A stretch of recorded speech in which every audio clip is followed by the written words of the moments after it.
C'est le calendrier de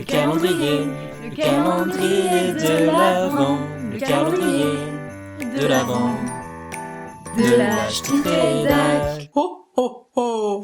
Bonjour à toutes et à tous, ou Dobry den, comme on dirait à Prague, car c'est en République tchèque que nous posons nos valises aujourd'hui. Direction l'Europe centrale pour découvrir les traditions de Noël de ce petit pays. Et on va le voir, la Tchéquie a des traditions un peu surprenantes à l'occasion de cette fête.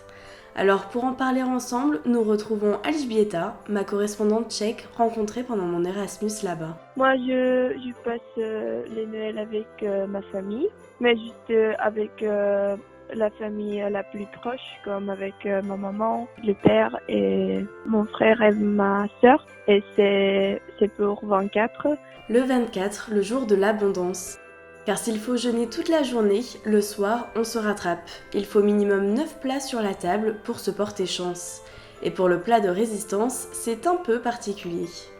On mange une poisson, du carpe, avec une salade qui est un peu spéciale. Je dirais que les Français ne mangent pas les salades comme ça.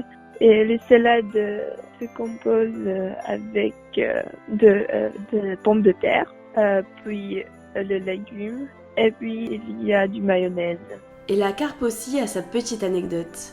Alors même si elle n'aime pas le poisson, Alžběta nous raconte l'histoire de la carpe chez les Tchèques. Ils ont acheté la carpe vivant, ils ont mis dans le baignoire. Et le 24 décembre, le père de la famille, qui était le plus courageux, a pris un objet qui est vraiment proche du marteau et il justement tuait les carpes. Et puis la mère est arrivée et elle a pris le couteau et elle a préparé la carpe. Maintenant, il y a la majorité des familles qui mangent du carpe. Ils l'achètent la carpe déjà tuée. Sinon, côté superstition, ce qu'on peut dire, c'est que les Tchèques y croient. Quand on était petit, on a fait des traditions qui étaient un peu bizarres. Et que Noël est un peu leur boule de cristal maison. Oui, c'est la tradition qu'on coupe la pomme et on voit une demi de pomme. Et s'il y a une étoile, je dirais que tout va avoir le bonheur. Mais ma tradition préférée, c'est celle avec des noix. C'est très simple, vous prenez des coquilles de noix vides et vous les placez sur un bassin avec une bougie à l'intérieur. Si votre coquille s'éloigne du bassin, c'est que vous allez voyager pendant l'année.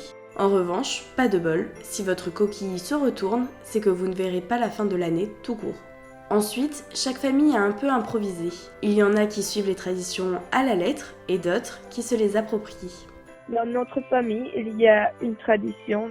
Nous, quand on était petits, moi et mon frère et ma sœur, les parents nous ont dit que le Jésus-Christ, en République tchèque, c'est Jésus-Christ qui emporte des cadeaux.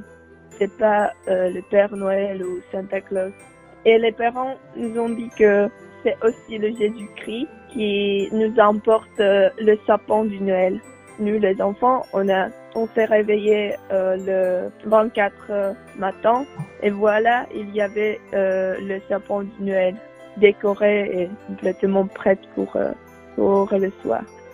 Une légende qui est d'autant plus surprenante que la République tchèque est considérée comme le pays le plus athée d'Europe, avec environ 70% de la population qui ne se déclare d'aucune religion.